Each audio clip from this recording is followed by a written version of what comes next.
The following podcast is brought to you on behalf of the Saracen Supporters Association and is not an official product of Saracens Limited. Content provided voluntarily by our guests and contributors are of their own opinion, which may change over time and should not be taken as fact, particularly as the podcast hosts are regularly talking drivel anyway. If you've got some drivel of your own you'd like to share, you can find us on Twitter and Instagram at fezcast_SSA. You can search Facebook for the Fezcast, or you can email fezcast.ssa@outlook.com. You're listening to the Fezcast.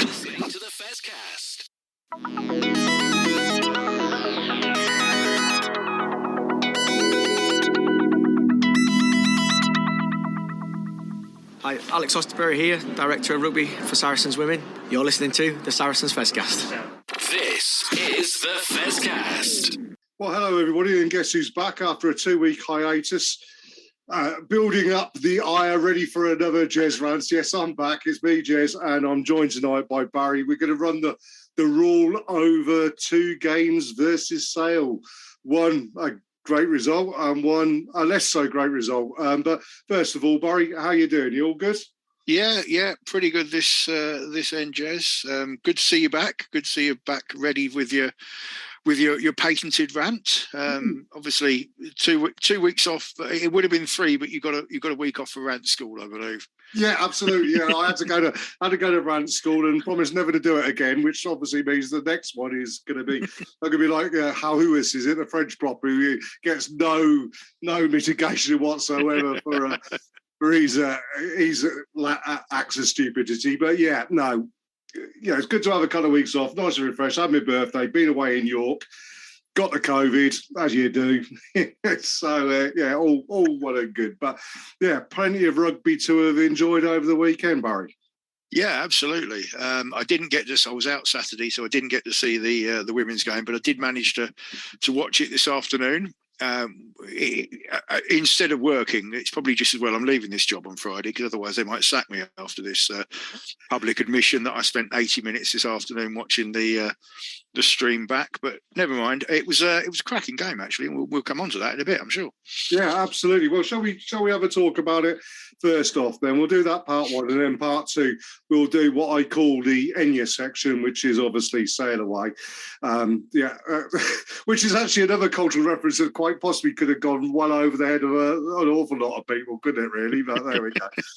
Yeah, I mean, the first thing to say, over the weekend, both games, wonderful to see both Sale and Saracens supporting Down Syndrome Day, wearing their odd socks. I thought that was absolutely fabulous to see. And also, obviously, seeing the Saracens Foundation guys, in particular, see Mark Sindel walking out with Alec Cleary, Mark, a good friend of ours, and, an absolutely enthusiastic Saracen supporter. I did message him on Facebook at the time and ask him to make sure he gave Alex some good advice. But but no, that was great to see, wasn't it, over the weekend, Barry? It was, and it was even the officials joined in at the ladies' game at the Stonex on Saturday. The ref was wearing one pink and one yellow sock, if I remember correctly. Indeed, yes, he was. Yeah, and also obviously in the men's game. The guys who David Flatman mentioning with his brother being Down syndrome, which I didn't realise, and it was great to see. But yeah, shall we move on to the game? And first of all, Saracens women seem to really be hitting their straps at the right time of the season for 2 reasons. Number one, the announcement of 6 Nations squads, which we're going to go into more detail with Joe next week, because we're going to wait for the Wales and the Scotland squads to be announced. Red Roses and Ireland have announced, but yeah, we'll do that. But a lot of players have stuck their hands in the air, number one. And number 2, coming to that tail end of the season, where we had a dodgy couple of games around the sort of like Christmas period of time, really seem to have hit some form. And, now a home semi-final is definitely not out of the reckoning with 5 games to play. Yeah, it's back in our hands really for that home semi-final, which is good. Alex Osterbury was interviewed after the match on Saturday, and he's been particularly pleased with the reaction on this block of games, as it were, since Christmas. They've still got Darlington Moden Park away to play, obviously, as we should say, in the league and Wasps in the Cup before the Six Nations break. But they haven't got another game at the StoneX now until the 13th of May, I think it is, which is a bit of a long wait. But of course we can enjoy the Six Nations in the meantime. And as you say, there should be plenty of Saracens involvement in that once we see the Welsh and the Scottish squads as well.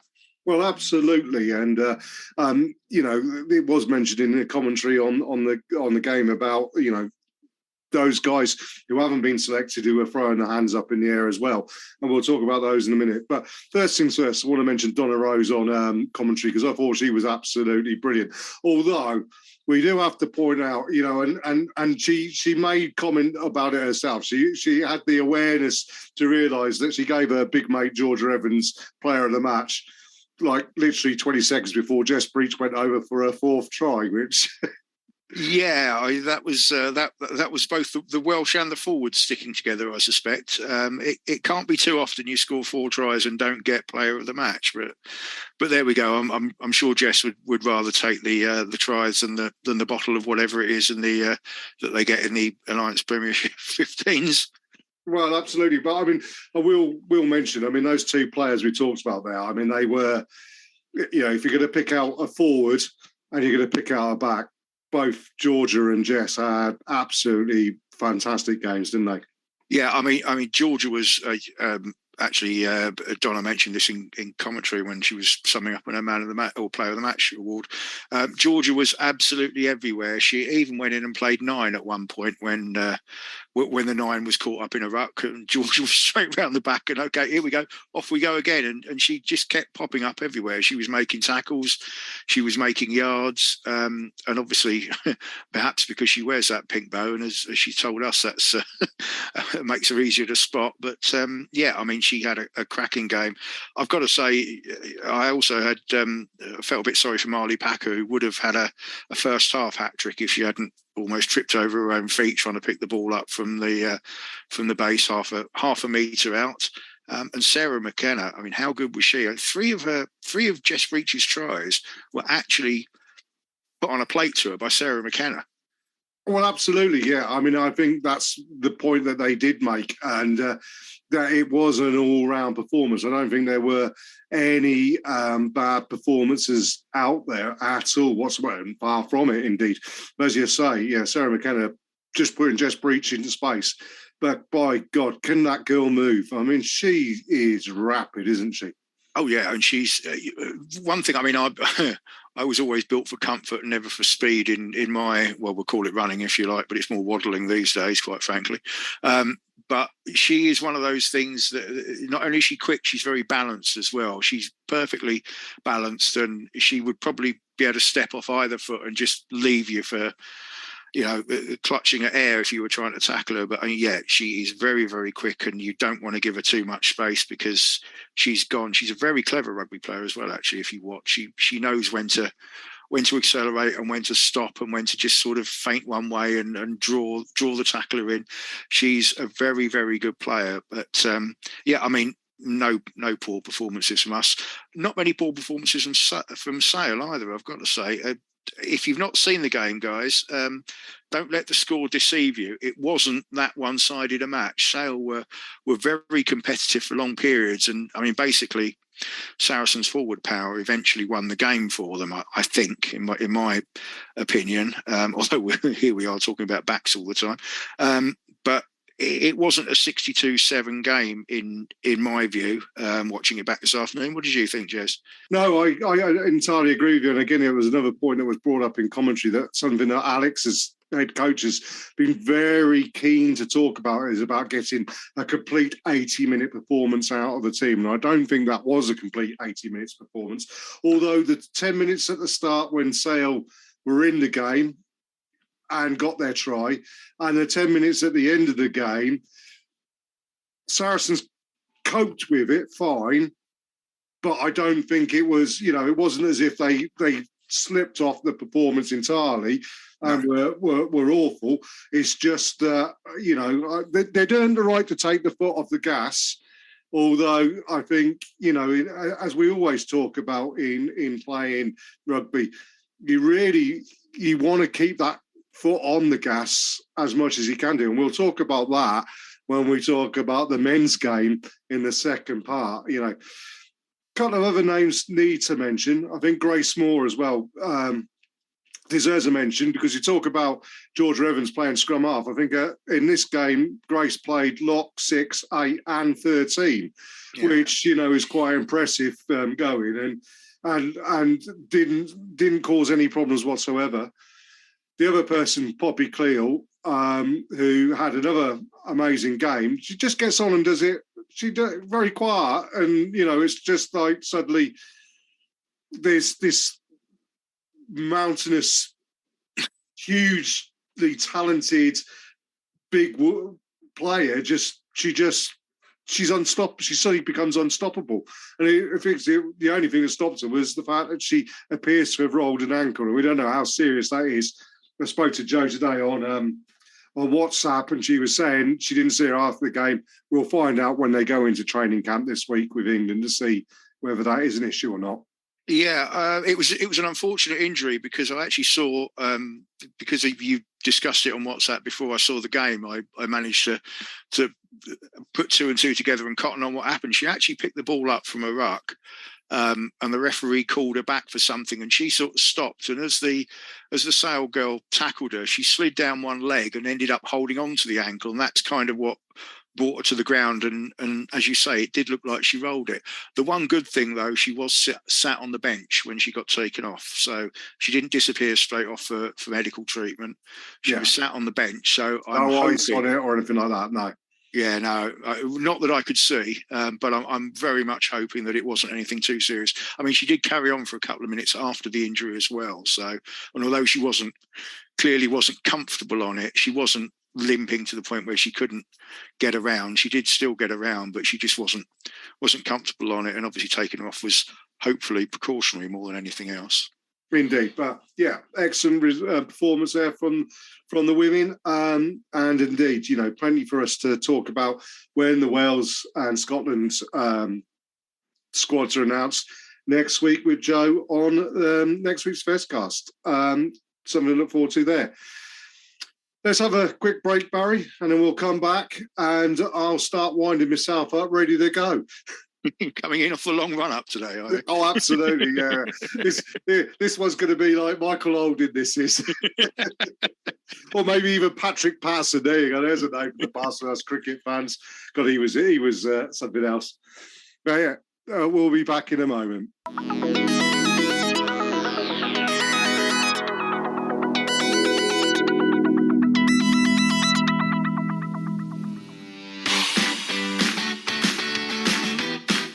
You're listening to the Fezcast, which is proudly sponsored by the Saracens Supporters Association, and I'm Alison Davis, one of the SSA committee. For a £10 annual subscription, the SSA provides our members with monthly newsletters, virtual and in-person player events, away match ticket allocations, and we organise pre-match gatherings at away matches. We sponsor men's and women's players, and we support the Saracens Foundation Track Club on behalf of our members. On top of all that, every year we have a seasonal SSA badge, which is exclusive to members. Where else can you get that much value for a tenner?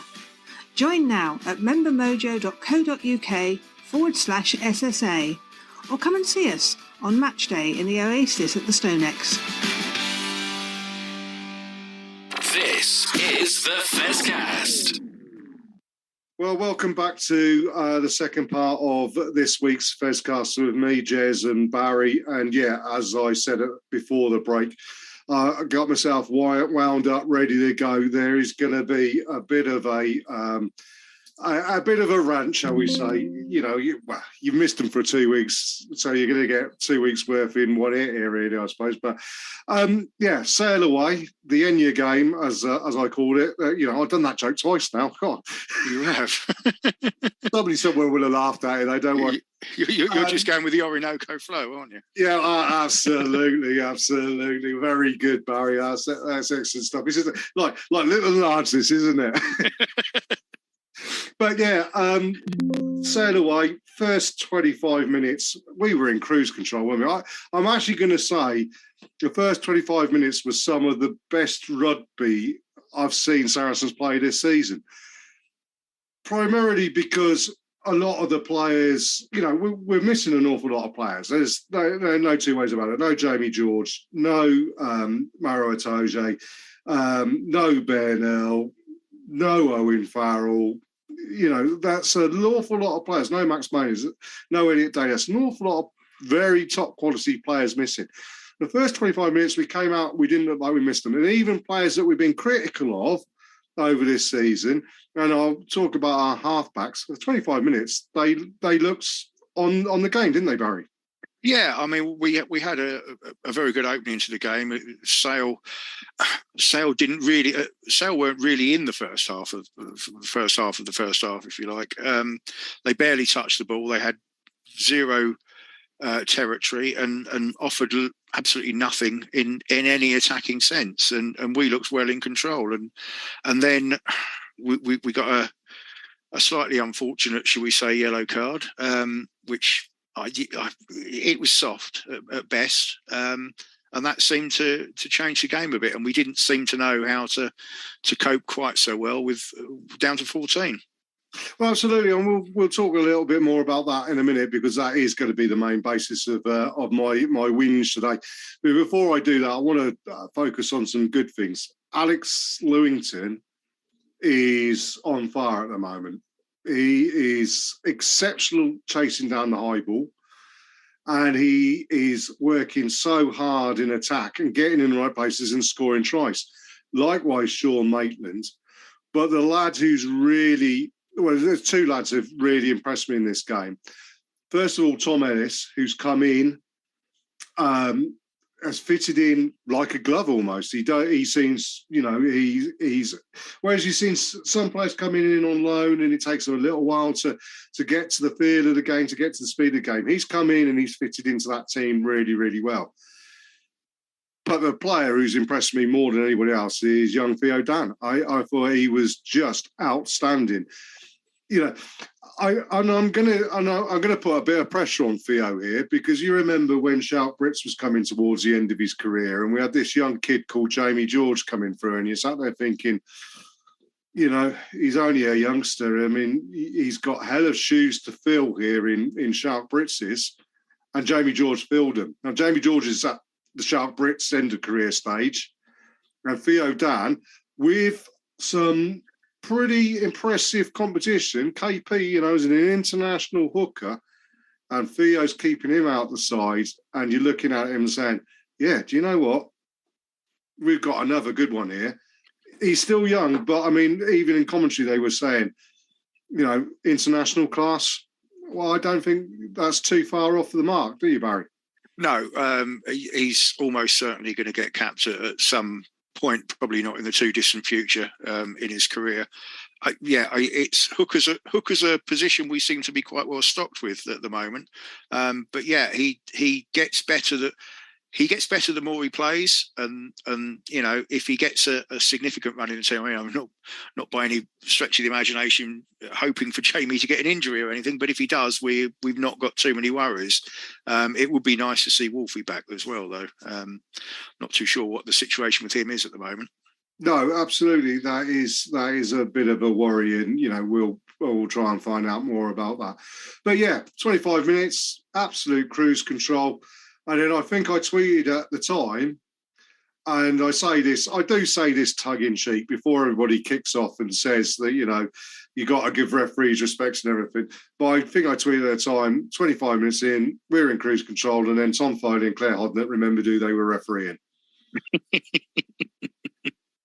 You said it, Bo. I mean, the issue is, okay, and my friend Taff, who's a Gloucester fan, yeah, I do have friends who are Gloucester fans. I also tweeted to Charlie Felix, I think it was, and saying about at what point do we decide, or do we think that too many mistakes is too many mistakes? I mean, I appreciate that there's a human error element in things, but these refs are top of their game. They shouldn't be making rickets, and I think they made really 5 pretty substantial rickets in this game. Number one, Alex Good was not a yellow. He's charged the ball down. His momentum has carried him forward. He's turned his back. Yeah, I mean, I think Topsy Ojo and David Flatman said that he was a bit cynical in doing it. We all know what he was doing. I think that was because they were trying to support a referee because it was embarrassing. Now, Flaherty, the winger, has sold the referee a big one there. Well, not the referee, the TMO. And Claire Hodnett's gone to Tom Foley and said, oh, you need to have a look at that. Tom Foley should, as a top quality ref, turn around and said, nothing in that one, Claire. Come on, let's play on. It wasn't going to affect the game. There wasn't going to be a try scored from it. There was no clear opportunity. A penalty was harsh in my view. I mean, I would have accepted a penalty, but a yellow card? Absolutely no. And then no more than 20 seconds later, almost, it seems, a forward pass that I think somebody on Twitter said, or on Facebook said, a pass that Dan Marino would have been proud of. You know, it was American football style forward pass. I mean, I'm sorry, you know, you're paid good money. This is what you do. This is what you practice, in the same way as a player dropping the ball 5 times would expect to get drops next week. Making mistakes that obvious. I mean, it was embarrassingly obvious. And I think we said off air, Barry, even people whose comment was, yeah, she got it wrong, but at least it was against Saracens, are still saying she got it wrong. People who hate Saracens with a passion are turning around and saying she got that one wrong. Most of the incidents that let's say were controversial in that match, you can kind of look at them another way and go, okay, I can see how they got there. The good yellow card, beg pardon, I'm talking it up there. The good yellow card and penalty for that, soft at best. All the other incidents, you can make a case either way. But the forward pass, I mean, the law of physics says that you can't run to your right and throw the ball backwards to your left. And the flipping lines on the screen make it patently obvious that it was forward. It was 5 yards forward. It wasn't close. It wasn't close to being flat. And the only way you can possibly think it's been mitigated is the fact that O'Flaherty is level with the ball when James catches it, because of his momentum takes him forward. But you can see where he throws it and you can see where it's caught. And one's outside the 22 and one's just inside the 22. And it's as clear as the nose on your face. I mean, how they've not at least looked at it is frankly beyond me. Well, I mean, and okay, right, fair enough. Let's give them the benefit of the doubt on this. Let's just say they were honest mistakes, yeah? Okay. Honest mistakes that should be pulled up and should be dealt with. But it wasn't the end of it.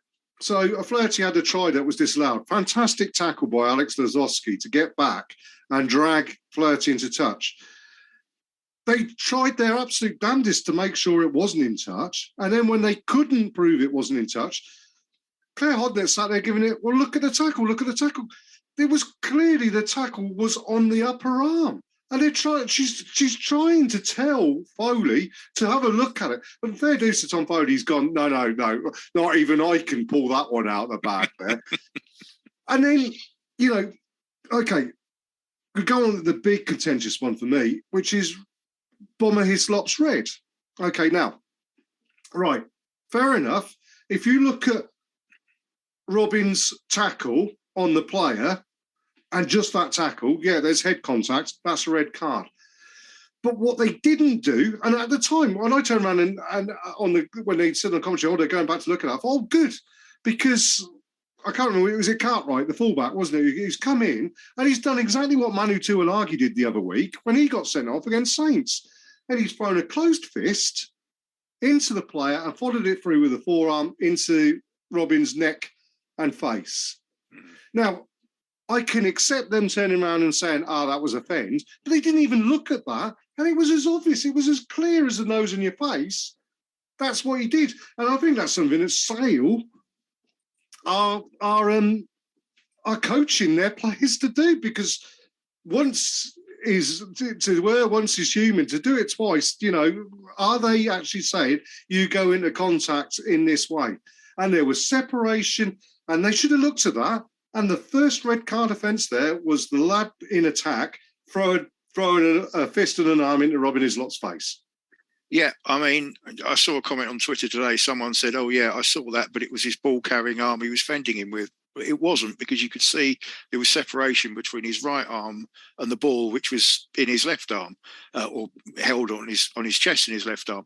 There was clear separation. I was surprised they didn't at least consider it.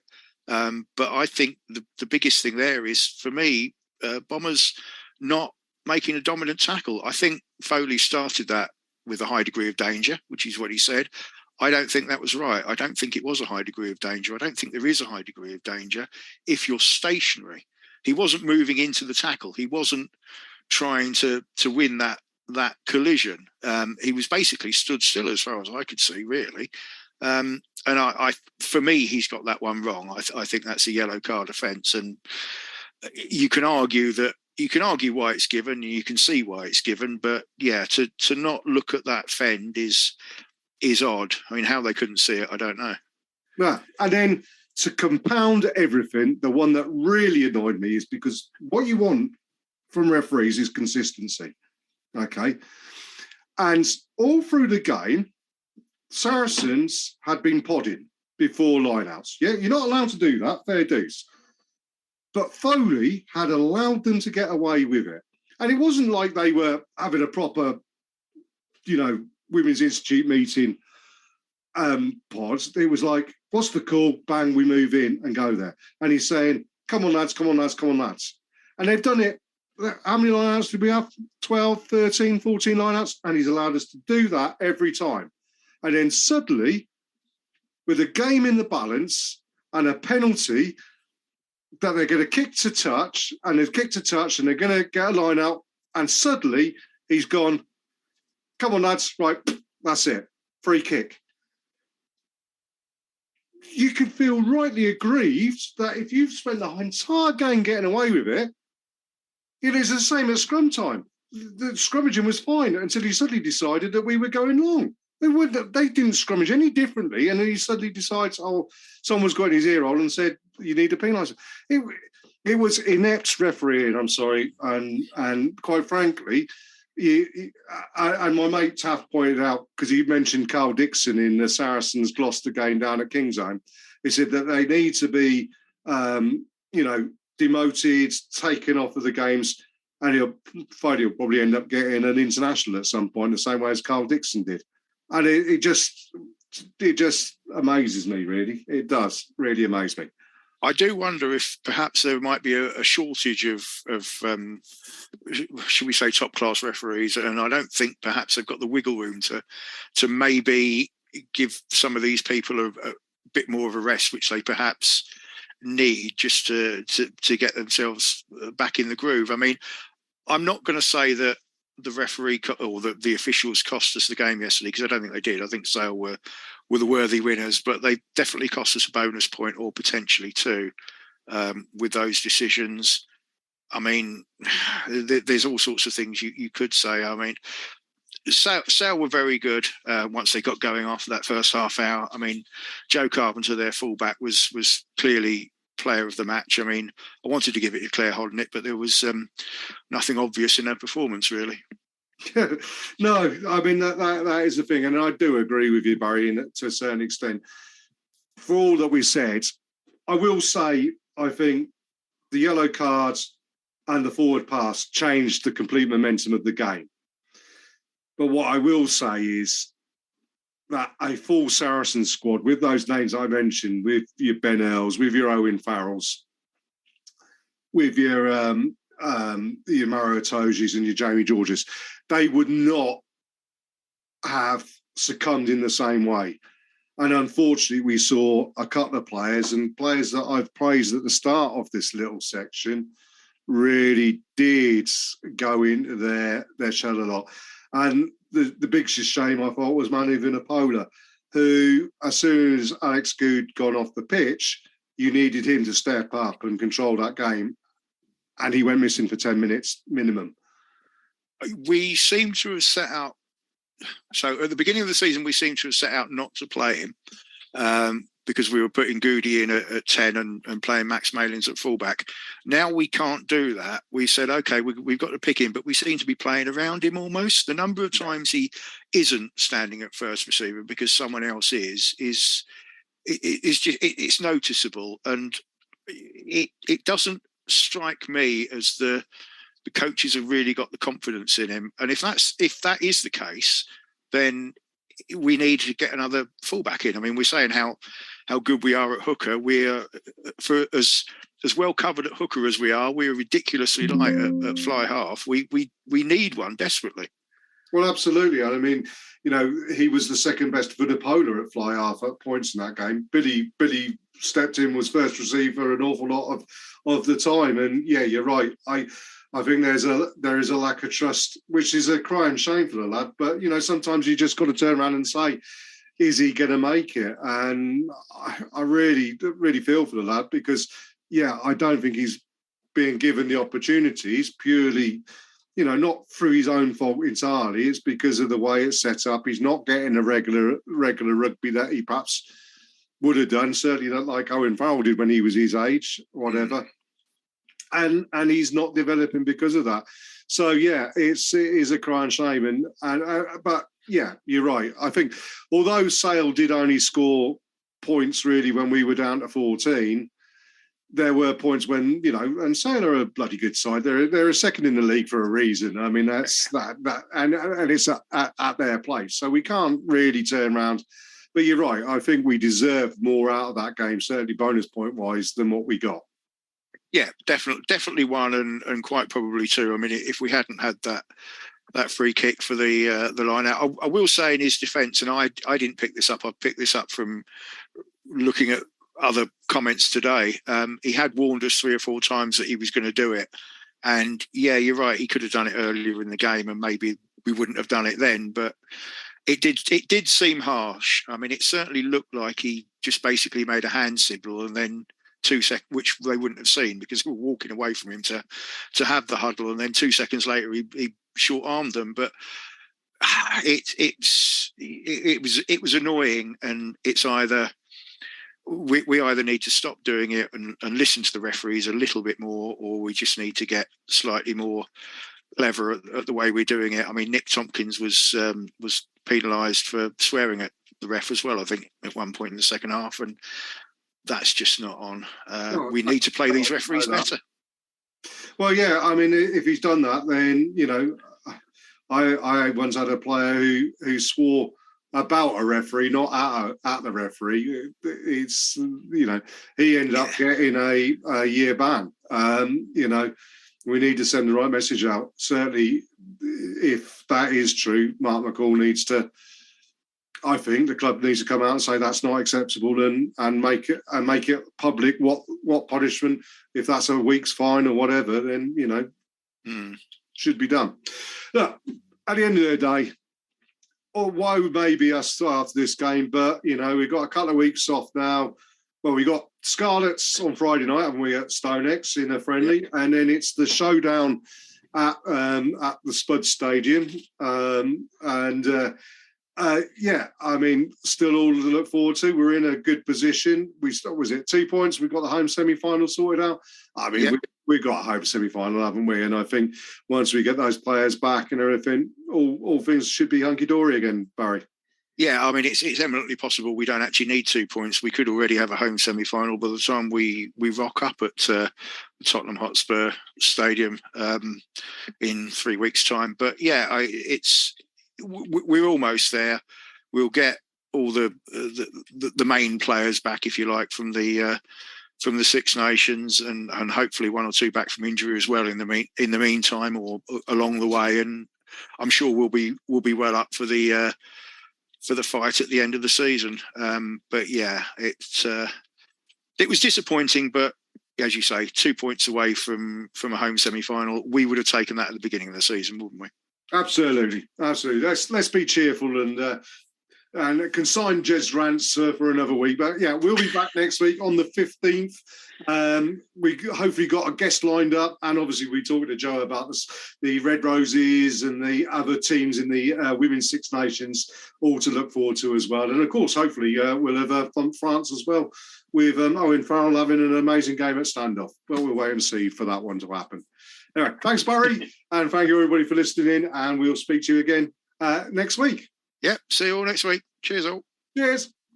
This is the Fezcast.